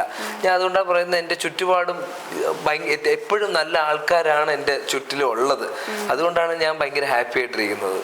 ഇത്രയും വർഷം ഈ സിനിമ ഇങ്ങനെ ആഗ്രഹിച്ചിരുന്നിട്ട് 6 സിനിമകൾ ചെയ്തിട്ടുള്ളൂ എന്നതിൽ വിഷമം അല്ല? ഈ സിനിമയ്ക്ക് ഇടയ്ക്ക് ബ്രേക്ക് വരുമല്ലോ, വരും. അപ്പൊ അങ്ങനെ വിഷമമൊക്കെ ഉണ്ടായിട്ടുണ്ട്. വേറെ പല ആക്ടേഴ്സിന്റെയും പടങ്ങളൊക്കെ ഹിറ്റാകുമ്പോൾ അയ്യോ നമ്മുടെ ഒന്നും ഹിറ്റ് ആവുന്നില്ലല്ലോ, ഇപ്പൊ അവരുടെ സന്തോഷം എങ്ങനെയായിരിക്കും എന്നൊക്കെ തോന്നിയിട്ടുണ്ട് ഒരു പോയിന്റ് വരെ. അതിനുശേഷം മനസ്സിലായി, ഇപ്പൊ ഞാൻ നിൽക്കുന്ന സ്റ്റേജ് പലരും ആഗ്രഹിക്കുന്നുണ്ട്. ഇപ്പൊ നായികൻ പോലെ സ്റ്റേജ് പലരും ആഗ്രഹിച്ചിട്ടുണ്ട്. എനിക്ക് ഇതൊക്കെ കിട്ടിയിട്ട് നമ്മൾ ഇതിലല്ലേ ഗ്രേറ്റ്ഫുൾ ആയിരിക്കേണ്ട. പിന്നെ നമ്മൾ എന്താണ് ഇതാണ് നമ്മൾ ഓസ്കാർ അവാർഡാണോ എക്സ്പെക്ട് ചെയ്യുന്നത്? അല്ല, നമുക്ക് നമ്മൾ ചെയ്യുന്ന കാര്യത്തിൽ ഒരു സംതൃപ്തി ഉണ്ടാവണമല്ലോ. ഇല്ലെങ്കിൽ പിന്നെ ഈ പ്രൊഫഷനിൽ നിൽക്കല്ലേ, വേറെ എന്തെങ്കിലും പരിപാടി നോക്കി പോകണം. അത് എനിക്ക് പിന്നെയാണ് മനസ്സിലായത്. ഇപ്പൊ നിൽക്കുന്നു, ഞാനിപ്പോ കിങ്ഡം ചെയ്യുന്നു, ഞാൻ ഹാപ്പിയാണ്. ഇപ്പൊ ഞാൻ ഗൗരിയുടെ സംസാരിക്കുന്നു, ഞാൻ ഹാപ്പിയാണ്. ഞാൻ ഇന്ന് ഋഷഭ് ഷെട്ടി സാറിനെ ചുമ്മാ ഒന്ന് ആദ്യമായിട്ട് ഞാൻ കാണുന്നു, ഞാൻ ഹാപ്പിയാണ്. ഇതുപോലത്തുള്ള ഭയങ്കര നല്ല മെമ്മറബിൾ മൊമെന്റ്സ് എനിക്ക് കിട്ടുന്നുണ്ട്. അപ്പൊ അതിൽ ഞാൻ എന്തിനാണ് കംപ്ലൈന്റ് ചെയ്യേണ്ട ആവശ്യം? എനിക്കുള്ളത് എന്തായാലും എനിക്ക് തന്നെ വരും, അത് ഒരിടത്തും പോകില്ല. എപ്പോഴും നമ്മൾ നോക്കുമ്പോൾ ഇപ്പോൾ ഓഡിയോ ലോഞ്ചിന് ശേഷം വന്ന ഭയങ്കര ജെന്യൂൻ ആണ്, ഭയങ്കര എനർജറ്റിക് ആയ ജോയ്ഫുൾ ആയിട്ടുള്ള പേഴ്സൺ. ശരിക്കും എപ്പോഴും ഇങ്ങനെ ഹാപ്പി ആയിട്ട് ഇരിക്കാൻ ആഗ്രഹിക്കാൻ എല്ലാവർക്കും ആഗ്രഹമുണ്ട്. ബട്ട് സ്റ്റിൽ ആ എനർജി എപ്പോഴും ഉള്ള ആളാണോ? വിഷമങ്ങളൊക്കെ വരും ഗൗരി, വിഷമങ്ങൾ വരും. പക്ഷെ അതിനൊരു പണ്ട് ഇത് നമ്മൾ ഓവർ ടൈം എടുക്കും. ഈ വിഷമം ഉള്ളിൽ നമ്മൾ കുറേ നാൾ വെച്ചേക്കും. ഇപ്പൊ അങ്ങനെയല്ല, വിത്തിൻ്റെ ഒരു കുറച്ച് നേരത്തേക്കേ ഉള്ളൂ. എന്താ പരിപാടി എന്ന് മനസ്സിലാക്കി ഒന്ന് വിഷമിച്ച് മൊത്തം തീർത്തിട്ട് ബാക്ക് ടു ഫോം. അങ്ങനെയാണ്. ഇപ്പൊ കടയുണ്ടല്ലോ, ഇപ്പൊ മൈൻഡ് ഇപ്പം ഔട്ടാണെങ്കിൽ കടയിൽ പോയിട്ട് പരിപാടി നിൽക്കും. അപ്പൊ നമ്മൾ ഒന്ന് ഫ്രഷ് ആവും. ഒന്ന് ഉറങ്ങി എഴുന്നേൽക്കുമ്പോൾ നമ്മൾ കുറച്ചും കൂടെ ബെറ്റർ ആവും. പിന്നെ എനിക്കിപ്പം ദൈവം സഹായിച്ച് ഞാൻ പറഞ്ഞില്ലേ, കഴിഞ്ഞൊരു വർഷമായിട്ട് കിങ്ഡം ഷൂട്ട് ചെയ്യുന്നുണ്ട്. അപ്പം ഈ ഒരു വർഷവും എൻ്റെ ഉള്ളിൽ ഞാൻ സിനിമ ചെയ്യുന്നുണ്ട്, വലിയ സിനിമയാണ്, ഇറങ്ങാൻ പോകുന്നുണ്ട് എന്നുള്ളൊരു സാധനമുണ്ട്. ഒരേ സമയം 4 സിനിമ ചെയ്യണമെന്നോ 2 സിനിമ ചെയ്യണമെന്നോ എനിക്ക് അങ്ങനത്തെ ഒരു ആഗ്രഹങ്ങളും ഇല്ല. സിനിമ ചെയ്യുക, ആൾക്കാരുടെ അടുത്ത് നല്ല നല്ല അപ്രിസിയേഷൻസ് വാങ്ങുക, പടം ഹിറ്റാവുക, ഒരു ബാങ്കബിൾ ആക്ടർ ആവുക എന്നുള്ളതാണ് അൾട്ടിമേറ്റ്. അപ്പം അതിലേക്കാണ് ഞാനും നോക്കുന്നത്. കിങ്ഡം സിനിമ ഞങ്ങള് ഫസ്റ്റ് ഷോ കണ്ട നമ്മളെല്ലാരും പോരും. കാണുമ്പോഴത്തേക്കും ഇപ്പം അതില് ഒരു സീൻ ഉണ്ടല്ലോ, ഒരു മിറർ സീൻ. എന്തോ കിട്ടിയതിന്റെ ഒരു സന്തോഷം, അതേപോലെ എന്തോ പോയതിന്റെ ഒരു വിഷമത്തില് കണ്ണ് നിറഞ്ഞ് ചിരിക്കുന്ന ഒരു, അതേപോലെ ക്ലൈമാക്സ്. ചെറിയ ലാലേട്ടൻ ഫാനാണെന്നുള്ളത് അതിനകത്തുണ്ട്. പ്രിപ്പറേഷൻസ് ഒക്കെ എങ്ങനെയാണ്? ഭയങ്കര പ്രിപ്പറേഷൻ ഒന്നും ഇല്ലായിരുന്നു. ഭയങ്കര ഇൻസെക്യൂരിറ്റീസ് ഉള്ള ആളായിരുന്നു. അതൊക്കെ പോയി ഗൗരി. അതൊരു പോയിന്റ് എത്തിയപ്പോ ഇൻസെക്യൂരിറ്റി തേങ്ങയൊക്കെ പോയി. അതൊക്കെ നമുക്കൊരു ബാധ്യതയാ. ഇപ്പൊ ഇൻസെക്യൂരിറ്റി ഒക്കെ ഭയങ്കര പ്രശ്നമാണ്. ഒരാൾക്ക് തോന്നും തോന്നുന്നതിന് തെറ്റല്ല, മനുഷ്യരല്ലേ, ഇൻസെക്യൂരിറ്റി തോന്നും. പക്ഷേ ഒരു പോയിന്റ് വരെ അതിനേക്ക് കൊണ്ട് നടക്കാളൂ. അതിനെ മാറ്റിയില്ലെങ്കിൽ അത് നമ്മളെ ജീവിതം നശിപ്പിക്കും എന്നുള്ളതാണ് ഈ ഇൻസെക്യൂരിറ്റി കാരണം. സന്തോഷമായിട്ട് ജീവിക്കാൻ പറ്റില്ല, ഒരു മൊമെന്റിൽ സന്തോഷമായിട്ട് ഇരിക്കാൻ പറ്റില്ല. കമ്പയറിങ് വിത്ത് അതേഴ്സ്, അതാണ് ഏറ്റവും വലിയ വിഷമാണ്. അത് ഇപ്പോൾ പോയിസണാണ്, നമ്മളെ മൈൻഡിന് ഭയങ്കര പോയിസണാണ്. നമ്മൾ മറ്റൊരാളെ വെച്ച് കമ്പയർ ചെയ്യുന്നു, അയാളല്ല നമ്മളും അയാളും തമ്മിൽ യാതൊരു ബന്ധവുമില്ല. അവന് നല്ലത് കിട്ടിയാൽ അത് അവൻ്റെ സന്തോഷം, നല്ലത് എനിക്ക് നല്ലത് കിട്ടിയാൽ അത് എൻ്റെ സന്തോഷം. അവന് നല്ലത് കിട്ടുമ്പോൾ ഞാൻ വിഷമിച്ചിരുന്നിട്ട് കാര്യമില്ല. എൻ്റെ ജീവിതം മൊത്തത്തിൽ അല്ലല്ലല്ല. പണ്ടൊക്കെ നമുക്ക് വിഷമം ഉണ്ടായിട്ടുണ്ട്, കാരണം നമുക്കൊന്നും നല്ലത് നടക്കുന്നില്ല എന്നുള്ളത്. എനിക്ക് നടന്ന എല്ലാം നല്ലതാ, അതെനിക്ക് മനസ്സിലായിട്ടില്ല, എൻ്റെ മെച്യൂരിറ്റിയാണ്. പക്ഷെ ഇപ്പം അങ്ങനെയല്ല. ഇപ്പം ഞാൻ കുറച്ച് ലൈഫ് ഇങ്ങനെ ജോളി ആയിട്ടിരിക്കുന്നതെന്ന് വെച്ചാൽ എനിക്ക് ഇങ്ങനത്തെ ഈ പ്രശ്നങ്ങളൊന്നും ഇപ്പം ഞാൻ ആലോചിക്കാറില്ല. അതാണ് ഇപ്പൊ കിങ്ഡത്തിലേക്ക് ഏജ് കുറയുന്നുണ്ട്. അതെ. അപ്പൊ കിങ്ഡത്തിനെ പറ്റി പറഞ്ഞു വരികയാണെങ്കിൽ അത് കംപ്ലീറ്റ്ലി ഗൗതം സാറിന്റെ ഇതായിരുന്നു. ഇങ്ങനെ ഒരു സീൻ ഉണ്ടെന്ന് എനിക്ക് ഫസ്റ്റ് ഗൗതം സാർ നറേറ്റ് ചെയ്തിട്ടില്ല. അപ്പൊ ഇങ്ങനെ ഒരു ഗെറ്റപ്പ് ഒക്കെ ഇട്ട് വന്ന് സാറ് പറഞ്ഞിടാ മിററിന്റെ മുമ്പിൽ നീ ആരെയാണോ കാണാൻ ആഗ്രഹിക്കുന്ന അദ്ദേഹത്തിന്റെ ചെറുപ്പകാലമാണ് നീ കാണുന്നത്, ചെയ്തു എന്ന് പറഞ്ഞു. അത് ഭയങ്കര ഹൈ ആയിരുന്നു. അപ്പൊ ജോമോൻ ചേട്ടൻ ട്രാക്കൊക്കെ ഇട്ട് പരിപാടിയൊക്കെ വെച്ചത് മാത്രം ഓർമ്മയുണ്ട്. ഒരു പാൻ എടുത്ത് കഴിച്ചിട്ട് നിന്നോന്ന് പറഞ്ഞ് കഴിച്ചിട്ട് നിന്ന് സംഭവിച്ചതാ അത്. എനിക്കത് ഭയങ്കര ഇഷ്ടമാണ്. എനിക്ക് ആ സീൻ എനിക്ക് പേഴ്സണലി ഭയങ്കര ഇഷ്ടപ്പെട്ടൊരു സീനാണ്. കുറെ എൻ്റെ കൂട്ടുകാരന്മാരൊക്കെ പറഞ്ഞു അളിയാ നല്ലതായിരുന്നു അളിയാ എന്നൊക്കെ പറഞ്ഞു. ഗൗതം സാറിനൊക്കെ ഭയങ്കരമായിട്ട് ഇഷ്ടപ്പെട്ട ഒരു സംഭവമായിരുന്നു. അപ്പൊ ആ സീനൊക്കെ എനിക്ക് കിട്ടിയതിൽ ഞാൻ ഭയങ്കര ഭാഗ്യവാനാണ്. വീണ്ടും വില്ലൻ റോൾസ് കണ്ടിന്യൂ ചെയ്യാൻ താല്പര്യം? ഇപ്പൊ തൽക്കാലത്തേക്ക് എനിക്ക് ഈ സാധനം മാറ്റിയാലേ പറ്റുള്ളൂ. ഒരു ഹീറോ പരിപാടിയൊക്കെയാണ് ഞാൻ നോക്കുന്നത്. അതെ, ലക്കിലി അത് വരുന്നുണ്ട്. അപ്പൊ ഇങ്ങനെ ഒരു ഹീറോ പരിപാടി ചെയ്താൽ നമുക്ക് കുറേ ഇല്ലേ. ഇപ്പൊ ഞാൻ 2 വില്ലൻ ചെയ്തു. അപ്പൊ ഇനി കുറച്ച് ഹീറോ പരിപാടി, നല്ല നല്ല കിടിലം ക്യാരക്ടേഴ്സ് പരിപാടികൾ. മലയാളത്തിൽ ഹീറോ കിട്ടിയിട്ടുണ്ട്, പക്ഷെ എല്ലാം ടോക്സിക്, റെഡ് ഫ്ലാഗ്. അതെ. ഇപ്പൊ സ്റ്റാൻഡപ്പ് കൊക്കോ ഒക്കെ വുമൺ സെൻട്രിക് ഫിലിമാണ്. അപ്പൊ അതിലൊരു ക്യാരക്ടർ എന്ന് പറഞ്ഞ സ്റ്റാൻഡപ്പിൽ ഞാൻ വില്ലൻ, കൊക്കോയിൽ ഇങ്ങനെ ഒരു ടോക്സിസിറ്റി ഉണ്ട്, പതുക്കെ ഞാൻ പോസിറ്റീവ് ആവുന്നു. ഇവൻ പ്രീസ്റ്റിലും അങ്ങനെ ഒരു നെഗറ്റീവ് ഉണ്ട്, പതുക്കെ പോസിറ്റീവ് ആവുന്നു. വേദയിൽ മാത്രമാണ് ഞാൻ കംപ്ലീറ്റ് ഒരു ഹീറോ പരിപാടി ഞാൻ ചെയ്തത്.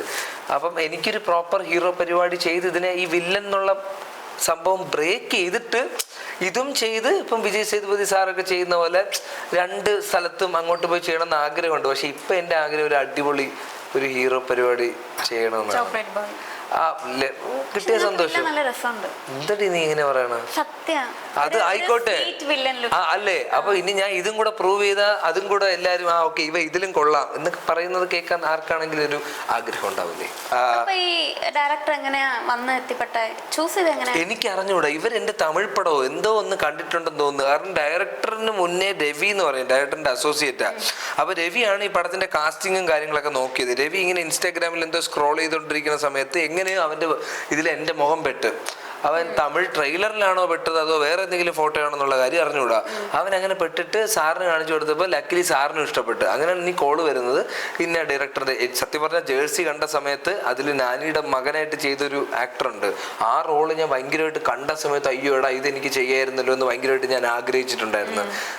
സ്ട്രെയിറ്റ് ബാക്ക് ടു 2024 ആ ഡയറക്ടറിന്റെ പടം എനിക്ക് ചെയ്യാൻ പറ്റി എന്നുള്ളത് എനിക്ക് എന്നും അതെൻ്റെ ഒരു ക്രെഡിബിലിറ്റിയാണ്. കാരണം എനിക്ക് ഭയങ്കര ഇഷ്ടമായി ഈ പ്രോസസ്സ്. ഈവൻ മുരുകൻ്റെ കാര്യങ്ങളാണെങ്കിലും ഷൂട്ട് ചെയ്യുമ്പോഴാണ് ഇവൻ്റെ ക്യാരക്ടറും കുറച്ചും കൂടെ ഡെവലപ്ഡ് ആയെന്നാണ് ഞാൻ വിശ്വസിക്കുന്നത്. കാരണം സീനൊക്കെ അപ്പോഴപ്പോഴും പറയുമ്പോഴും ഒരു പോയിന്റ്, ഇപ്പോൾ സെക്കൻഡ് ഹാഫിൽ ഒരു പോയിന്റ് ഒക്കെ കഴിയുമ്പം എനിക്ക് വേണ്ടിയിട്ടൊരു 10-15 മിനിറ്റ് ഉണ്ട്, ഫൈറ്റ് ഉണ്ട്, എൻ്റെ ജെന്യുവിന് എനിക്ക് അച്ഛനോടുള്ള ഇഷ്ടമുണ്ട്. അല്ലെങ്കിൽ ഞാനൊരു കാര്യത്തിൽ സാറിൻ്റെ അടുത്ത് എപ്പോഴും പറഞ്ഞൊരു സാധനം, എടാ മുരുകൻ ഹീറോ ആണ്, മുരുകൻ വില്ലൻ അല്ല. ഓക്കെ, അപ്പൊ അവനെ അങ്ങനെ നീ തിങ്ക് ചെയ്ത് നീ ചെയ്യുക. നിന്നെ ആൾക്കാർ പണിയാൻ നിൽക്കുന്നു, നീ ഒറ്റയ്ക്ക് അവരെ നേരിടുന്നു. അല്ലെങ്കിൽ നീ ഇപ്പം നീ ചെയ്യുന്ന ജോലി തെറ്റോ ശരിയോ എന്നുള്ളതല്ല, നിനക്കത് ശരിയാണ്, നീ അത് അത്രയും ഫുൾ ഡെഡിക്കേഷൻ ഇട്ടാ ചെയ്യുന്നത്. അച്ഛൻ പറയുന്നത് നീ വ്യക്തമായിട്ട് കേൾക്കുന്ന ആളാണ്, അച്ഛൻ പറയുന്നത് മാത്രമേ ഞാൻ കേൾക്കുള്ളൂ. അപ്പം അങ്ങനെയൊക്കെ പറഞ്ഞും അല്ലെങ്കിൽ ഷൂട്ട് ചെയ്തുമാണ് മുരുകൻ എന്ന് പറഞ്ഞൊരു ക്യാരക്ടറിന്റെ പരിപാടി എനിക്ക് മനസ്സിലായത്. ആദ്യം പറഞ്ഞപ്പോഴൊന്നും നമുക്ക് മനസ്സിലായില്ല. പോകെയാണ് ആ സംഭവം ഇത്രയും വലിയൊരു ക്യാരക്ടറാണ് എന്നൊക്കെ നമുക്ക് കിട്ടിയത്. സ്റ്റോറീസിലും എല്ലാത്തിലും പറഞ്ഞതാണ് ഡെഡ്ലി മാൻ വിത്ത് ഫെറോഷ്യസ് ഐസ് എന്ന് പറഞ്ഞു. അത് ഭയങ്കര സന്തോഷമായിരുന്നു. കാരണം ആ സമയത്ത് ഞാൻ സുഡ ഇറ്റലിയിൽ നിൽക്കുകയാണ്. പോസ്റ്റർ പെട്ടെന്ന് ഇൻസ്റ്റാഗ്രാം നോക്കിയപ്പോഴത്തേക്ക് വിജയ് ദേവർക്കൊണ്ട ഞാൻ ഒരു ഫാൻ പേജ് വല്ലതാണ് ഓപ്പൺ ചെയ്തപ്പോൾ എൻ്റെ പോസ്റ്റർ, ഞാൻ ഒരിക്കലും എൻ്റെ ക്യാരക്ടർ പോസ്റ്റർ ഇറങ്ങുമെന്ന് ഞാൻ വിചാരിച്ചിട്ടില്ല. പക്ഷെ ഇവരൊരു ഹിന്റ് തന്നായിരുന്നു, ഞാൻ വിട്ടു അത്. കാരണം വിജയ് സാറിന്റെയും ഭാഗ്യശ്രീയുടെയൊക്കെ വന്നു, ഇനി സത്യ സാറിന്റെ വരുമായിരിക്കും, എന്റേതൊന്നും വരൂല, വില്ലനാണെങ്കിൽ പോലും ഞാൻ അങ്ങനത്തെ ചിന്തയൊന്നും വെച്ചിട്ടില്ല. പക്ഷെ അത് വന്നപ്പോൾ എനിക്ക് ഭയങ്കര ഹാപ്പി ആയിരുന്നു. ഞാൻ സാറിട്ട സ്റ്റോറി ആണെങ്കിൽ ആ സ്റ്റോറിക്ക് ശേഷം ഒരുപാട് പേര് മെസ്സേജ് അയച്ചു. അപ്പോഴാണ് അവർക്ക് ഞാൻ ഈ പടത്തിൽ മെയിൻ ക്യാരക്ടറാണെന്ന് മനസ്സിലാവുന്നത്. കുറച്ച് പേര് ട്രെയിലർ കണ്ടപ്പോൾ അവർക്ക് ഡൗട്ട് ഉണ്ടായിരുന്നു, ഇവൻ പടത്തിൽ ഇതാണോ മെയിൻ വില്ലനാണോ എന്ന് വെച്ചാൽ ഡൗട്ടാണ്. പക്ഷെ ഈ പുള്ളി ഇങ്ങനെയൊക്കെ ഒരു സ്റ്റോറി കാര്യങ്ങളൊക്കെ ഇട്ടപ്പോഴത്തേക്കും ഇങ്ങനെയാണ് ഒരു പ്രധാന പ്രോമിനന്റ് ക്യാരക്ടറാണ്. ഇപ്പൊ എന്റെ കൂട്ടുകാരന്മാരൊക്കെ പടം കണ്ടപ്പോഴാണ് ഞാൻ ഇത്രയും സീനിലുണ്ട് എന്നൊക്കെ അവന്മാര് മനസ്സിലാക്കിയത്. സിനിമയിൽ എൻ്റെ ചേട്ടൻ ഞങ്ങൾക്ക് ഫസ്റ്റ് സാറിങ്ങനെ പറഞ്ഞപ്പോൾ നമ്മളൊരു ഏതെങ്കിലും ഒരു നല്ലൊരു വലിയൊരു ആക്ടറിനെ നമ്മൾ ഫിക്സ് ചെയ്യണമെന്നായിരുന്നു മൈൻഡിൽ. പക്ഷെ പിന്നെ സാറ് പറഞ്ഞു നമുക്കത് റിവീൽ ചെയ്യണ്ട, അതിപ്പോൾ റിവീൽ ചെയ്യണ്ട, നമുക്ക് ഷൂട്ട് കഴിഞ്ഞിട്ട് റിലീസ് കഴിഞ്ഞിട്ട് നമുക്ക് സാവധാനം വേറൊരാളെ ഫിക്സ് ചെയ്യാം. ഇപ്പം റിവീൽ ചെയ്യാത്തതിൻ്റെ ഗുണം അതാണ്. ഇനി സെക്കൻഡ് പാർട്ടിൽ ആരെ വേണമെങ്കിലും നമുക്ക് അതിനകത്ത് ഫിക്സ് ചെയ്തിട്ടില്ല.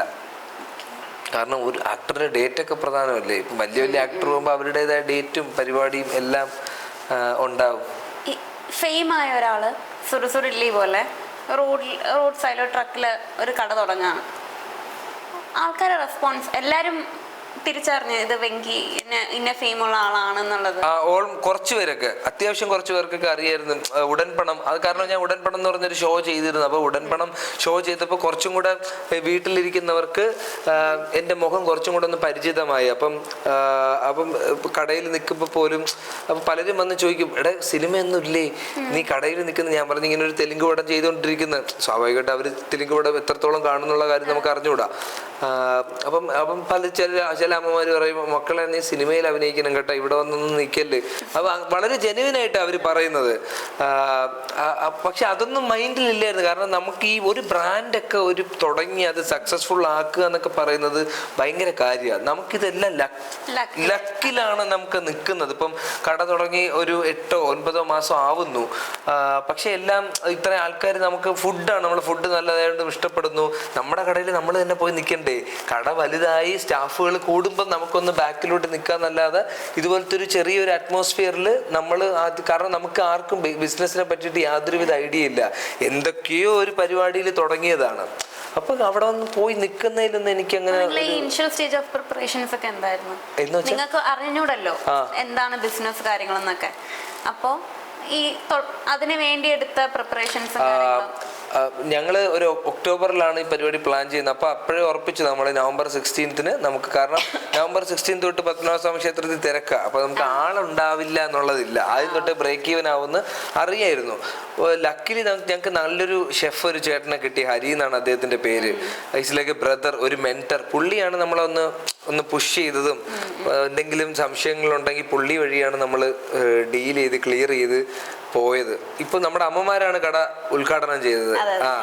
അപ്പം ഫസ്റ്റ് ഡേ നമുക്കൊന്നും അറിഞ്ഞൂടാ, എന്ത് ചെയ്യണമെന്ന് പോലും അറിഞ്ഞൂടാ. അന്നത്തെ ദിവസം മൊത്തം ഹാൻഡ് ഓവർ ചെയ്തത് അമ്മമാര് കയറി കാപ്പി ഉണ്ടാക്കുന്നു, ഇഡ്ഡലി ഉണ്ടാക്കുന്നു. നല്ല തിരക്കായിരുന്നു. അത് ആ സ്പോട്ടിന്റെയും ആ സീസണിന്റെയും ആണ്. പിന്നെ ഈ പറയുന്ന വ്ളോഗേഴ്സ് നമ്മളെ രക്ഷിച്ച്. അതെ, വ്ളോഗേഴ്സിന് വലിയൊരു പങ്കുണ്ട്. പിന്നെ ഈ നായകനിൽ നമ്മൾ നേരത്തെ പറഞ്ഞതുപോലെ ഭയങ്കര അത്ര കോൺഫിഡന്റ് അല്ലാത്ത ഒരാള് ശരി ആക്ടിങ് അങ്ങനെ പോയി എന്ന് പറയാം. പക്ഷെ പിന്നെ ആങ്കറിലേക്ക് വരുമ്പോൾ അതിന് എത്രത്തോളം ഈ നായകൻ്റെ എക്സ്പീരിയൻസ് സഹായിച്ചിട്ടുണ്ട്? നായകനിലാണ് കുറെ. ഇപ്പൊ 4ാം ക്ലാസ്സിന് ശേഷം ഞാൻ സ്റ്റേജ് കാണുന്നത് നായകനിലാണ്. അപ്പൊ അപ്പോഴുണ്ടായിരുന്ന പതർച്ചയും നായകൻ പിന്നെ നമുക്കൊരു പേഴ്സണൽ ഫ്ലോറായി മാറി. പിന്നെ നമുക്ക് അവിടെ എന്തും വിളിച്ച് നമുക്ക് ഇപ്പൊ നമ്മളൊരു സ്റ്റേജിലാണ്, നമ്മൾ എവിടെ നിൽക്കുകയാണ്, നമുക്ക് എന്തും സംസാരിക്കാം. ആവശ്യമുള്ളത് അവരെടുക്കും, അല്ലാത്തത് അവർ കട്ട് ചെയ്യും. ഇതാണ് ഞാൻ നായകൻ എന്ന് പഠിച്ചത്. നമ്മളിപ്പോൾ ഒരുപാട് സംസാരിച്ച് ഓവറാക്കിയ അവർ ആവശ്യമുള്ളത് എടുത്തിട്ട് ബാക്കി കട്ട് ചെയ്തോളും. പക്ഷെ നമ്മൾ എന്തെങ്കിലും സംസാരിക്കുക എന്നുള്ളത് ഒരു മാറ്ററായിട്ട് അവരെൻ്റെ അടുത്ത് അന്ന് പറഞ്ഞിട്ടുണ്ടായിരുന്നു. അപ്പം നായകനിൽ ചെയ്തുകൊണ്ടിരുന്ന അത് കഴിഞ്ഞ് ഉടൻപണം സെയിം പ്രൊഡ്യൂസറാ. അദ്ദേഹത്തിനോട് ഞാൻ ഇങ്ങനെ എന്തെങ്കിലും പരിപാടി ഉണ്ടെങ്കിൽ പറയണം ചേട്ടാ എന്ന് പറഞ്ഞു. ഉടൻപണം എന്ന് പറഞ്ഞു. അപ്പൊ എനിക്ക് ആങ്കറിങ്ങിനെ പറ്റി ഒന്നും അറിഞ്ഞൂടാ. കുക്കു, ഡെയിന്, മാത്തുക്കുട്ടി, കലേശേട്ടൻ, അപ്പൊ ഇവരാണ്. അപ്പം നമ്മൾ വന്ന ആൾക്കാർ സ്വീകരിക്കും. ആ ബാഗേജ് അല്ല അതില്ല. ഇത് ചെയ്യാൻ പറ്റും എന്നുള്ളതാണ്. എന്താ അതിന്റെ സെറ്റപ്പ് ചെന്നപ്പോ എന്ത് പാടാന്നറിയോ. അവസാനം നമ്മുടെ എനർജി ഒരു ഡേ നമ്മൾ അത്രയും ഡ്രെയിൻ എനർജി ഇങ്ങനെ പോവും, നമ്മുടെ മൊത്തം എനർജി. ആദ്യം ഇങ്ങനെ മറ്റേതായിരുന്നു. പിന്നെ ആൾക്കാർക്ക് മനസ്സിലായി ഓക്കെ ഇനി ഇവർ തന്നെ നമ്മൾ കാണണം, അപ്പൊ വി ഷുഡ് അഡ്ജസ്റ്റ് എന്നുള്ള സാധനം അവർക്ക് മനസ്സിലായി. അങ്ങനെ ആൾക്കാർ അത്യാവശ്യം ഇഷ്ടപ്പെട്ടു. പിന്നെ അത് രസമുള്ള ഒരു പരിപാടിയായിരുന്നു. നമ്മളൊരു 6 മാസം പോയി ഓരോ ആൾക്കാരുടെ കാര്യം അവരുടെ ഓരോ വിഷമങ്ങളൊക്കെ കേൾക്കുമ്പോഴേ നമ്മുടെ ഒന്നും അല്ല എന്ന് നമുക്ക് തോന്നും. നമ്മൾ ഞെട്ടിപ്പോകുന്ന പല കാര്യങ്ങളും ഞാൻ ഡയറക്റ്റ് കേട്ടിട്ടുണ്ട്. അപ്പം അതൊക്കെ കിടില എക്സ്പീരിയൻസ് ആയിരുന്നു. അപ്പം ഉടൻപണം ഒന്നും കൂടെ ഒന്ന് ലൈം ലൈറ്റിൽ വരാനായിട്ട് എന്നെ ഭയങ്കരമായിട്ട് ഹെൽപ്പ് ചെയ്തിട്ടുണ്ട്. ഇപ്പം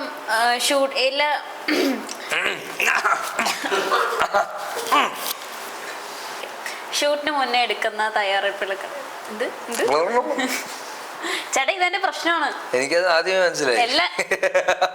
ഷൂട്ടിന് മുന്നേ എടുക്കുന്ന തയ്യാറെടുപ്പുകളല്ലേ മോളെ? ഞാൻ തന്നെ പറയാം, ഞാൻ തന്നെ ചോദിച്ചു, ഞാൻ തന്നെ പറയാം. ഇതെന്റെ വിധി. എന്റെ ഫസ്റ്റ് ഇന്റർവ്യൂ ഇവിടെ ഉണ്ണിലാൽ വരുന്ന അവന്റെ വിധി. ഒരു 5-6 തവണ ഇൻട്രോ പറഞ്ഞു, പറ്റിയില്ല. ലാസ്റ്റ് പുള്ളി പറഞ്ഞു എന്നാ ശരി എന്നാ മാറ്റി ഇൻട്രോ എടുക്കാം, ഇപ്പൊ കൺക്ലൂഷൻ കിട്ടിയില്ല. ലാസ്റ്റ് പുള്ളിയെ തന്നെ അവിടെ ഇരുന്ന് പറഞ്ഞു ശരി എന്നാ ഞാൻ പോയിട്ട് വരാം. പുള്ളിന്റെ തന്നെ ഇത്രയും നേരം വന്നിരുന്ന എനിക്കും ഉണ്ണിലാലും സന്തോഷവും എന്ന് പറഞ്ഞിട്ട് ഇറങ്ങിപ്പോയി പുള്ളി. അത്ര നല്ല മനസ്സിലായി. എനിക്കത് മനസ്സിലായി എന്താ തയ്യാറെടുപ്പ് അല്ലേ? യെസ്. അപ്പൊ ഞാൻ ഷൂട്ടിങ്ങിന് മുന്നേ എടുക്കുന്ന ചോദിച്ചില്ല. ഓക്കെ ശരി ചോദിച്ചോ. ഷൂട്ടിങ്ങിന് മുന്നേ എടുക്കുന്ന തയ്യാറെടുപ്പുകളൊക്കെ എന്താ? അങ്ങനെ പ്രത്യേകിച്ചൊരു തയ്യാറെടുപ്പില്ല. ഓരോ പടത്തിന് ഓരോ രീതിയിലാണ്. അതൊക്കെ ഓരോന്ന് ചെയ്തു വെക്കും പാളും, അടുത്ത ചെയ്തു വെക്കും പാളും.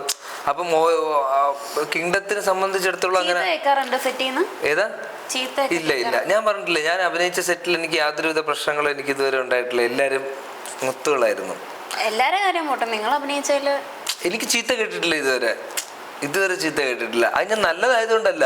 അവര് ചിലപ്പോ മനസ്സിൽ ചീത്ത വിളിച്ചാണ് എന്റെ ഞാൻ നിന്നെ ചീത്ത വിളിക്കുന്നില്ലേ? അല്ല അതെ മനസ്സിലായില്ലേ നിനക്ക്? അപ്പം അതെ അവര് മനസ്സിൽ ചിലപ്പോൾ വിളിച്ചാണ്, ഞാൻ കേട്ടിട്ടില്ല. അതുകൊണ്ട് വിളിച്ചില്ല എന്ന് ഞാൻ വിശ്വസിക്കുന്നു. അത് ഞാൻ നല്ലവനായതുകൊണ്ടല്ല, നല്ല ആൾക്കാരാ.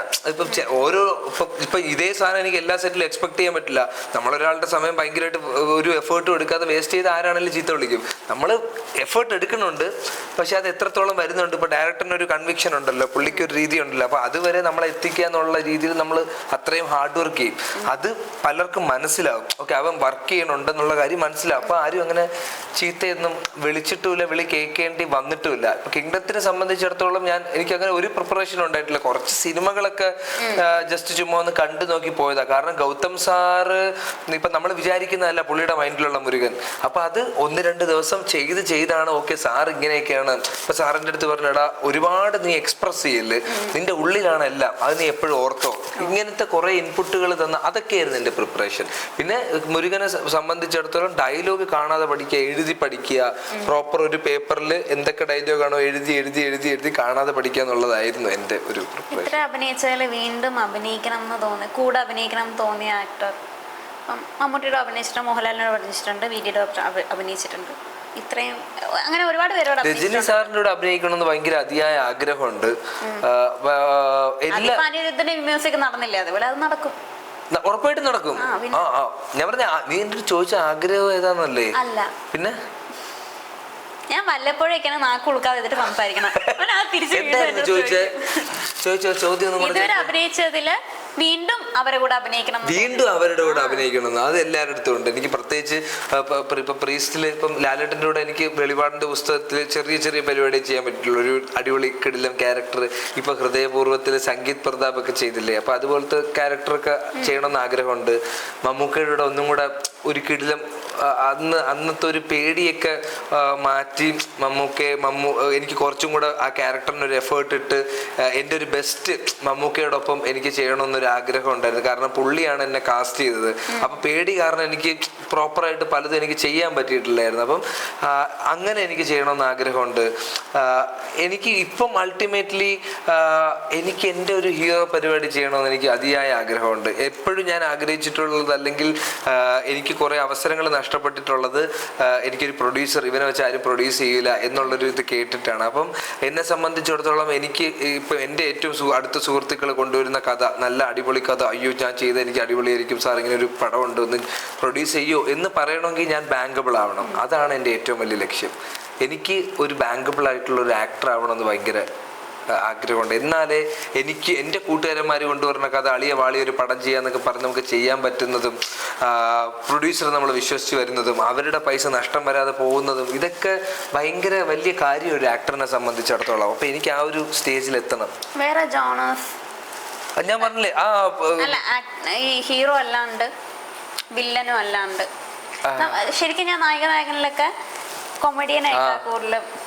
നമ്മൾ വിചാരിച്ച അടുത്ത കോമിക് ആയിട്ട് നല്ല ഒരു പൊട്ടൻഷ്യൽ ഉണ്ടെന്ന് അന്ന് ഫീൽ. പക്ഷെ അതിന് പിന്നെ ഞാൻ കണ്ടിട്ടേ ഇല്ല.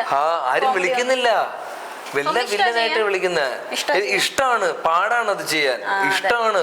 പാളിയാലും കുഴപ്പമില്ല, ചീത്ത വെക്കാൻ റെഡിയാണ്.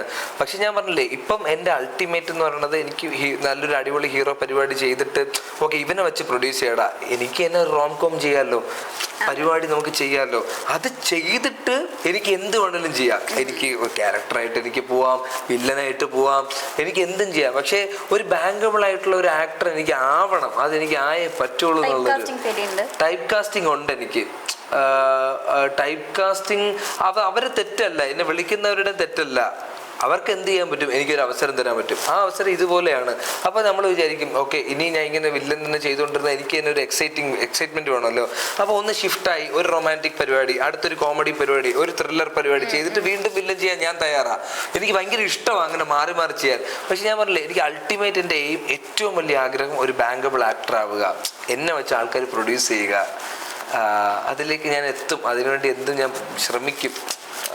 അതെ, ഇപ്പൊ കുറച്ച് ബിസി ലൈഫ്, ഒരുപാട് ഇന്റർവ്യൂസ്, ഷോസ്, അപ്പം എല്ലാത്തിലും താഴെ വരുന്ന കമന്റ് ആണ് സൂര്യ കഴിഞ്ഞാൽ അടുത്ത നല്ല കണ്ണ്. ക്ലീശയല്ല, സന്തോഷമാ. കോംപ്ലിമെന്റ് ആണല്ലോ അത്. എനിക്കും അങ്ങനെ തോന്നിയിട്ടില്ല. അപ്പൊ കുറച്ചുപേരൊക്കെ ഇങ്ങനെ കണ്ണ് ഭംഗിയൊക്കെ ഉണ്ട്, ഓക്കെ ആണെന്നുള്ളത്. പക്ഷെ ഒരു വില്ലൻ അത് നല്ലതാണെന്ന് പറയണമെങ്കിൽ അതിൽ കാര്യമുണ്ടല്ലോ. ഒരു നടന് ഹീറോയെ കണ്ടിട്ടല്ലോ, അല്ല, കണ്ണ് നല്ലതാണെന്ന് പറയുന്നത് ഭയങ്കര വലിയ കോംപ്ലിമെന്റ് ആണ്. ഇപ്പം അത് ഇപ്പം നമ്മൾ ഫഹദ് കേടെ ഒക്കെ നമ്മൾ കാണുമ്പം എനിക്ക് പേഴ്സണലി തന്നെ പുള്ളിയുടെ കണ്ണ്, പുള്ളി അഭിനയിക്കുന്നതൊക്കെ ഇത് കണ്ടപ്പോൾ എനിക്ക് എൻ്റെത് അങ്ങനെയൊന്നും തോന്നിയിട്ടില്ല. പക്ഷെ ആൾക്കാർ അങ്ങനെ പറയുന്നത്, ആൾക്കാർ എന്ത് പറഞ്ഞാലും അത് പോസിറ്റീവ് ആണല്ലോ. അപ്പം അതില് ഹാപ്പിയാണ് ഞാൻ. പക്ഷെ നെഗറ്റീവ് പ്രതീക്ഷിച്ചിരുന്നോ? നെഗറ്റീവ് പ്രതീക്ഷിച്ചിരുന്നോന്ന് ചോദിച്ചാൽ സ്വാഭാവികമായിട്ടും എല്ലാത്തിനും ഒരു രണ്ട് വശം ഉണ്ടല്ലോ. അങ്ങനത്തെ രീതിയിൽ ഉണ്ടായിരുന്നു. പക്ഷെ കൂടുതലും പോസിറ്റീവ് വരണമെന്ന് ആഗ്രഹിച്ചിരുന്നു. അതെ, ആഗ്രഹം സംഭവിച്ചു. അപ്പോ നമുക്ക് ആ സിനിമയിലെ ഒരു തെലുങ്ക് ഡയലോഗ് കണ്ണൊന്നുമില്ല, കണ്ണടച്ചു വെക്കാൻ പോവാണ്. നിനക്ക് സിനിമ ഡയലോഗ് അല്ലേ ഉണ്ട്? ഞാൻ പറഞ്ഞു. ഏതാ ഉണ്ടെങ്കിൽ തന്നെ ഇല്ല. പിന്നെ എന്തിനാ അത് ചോദിച്ചത് കൊച്ചെ?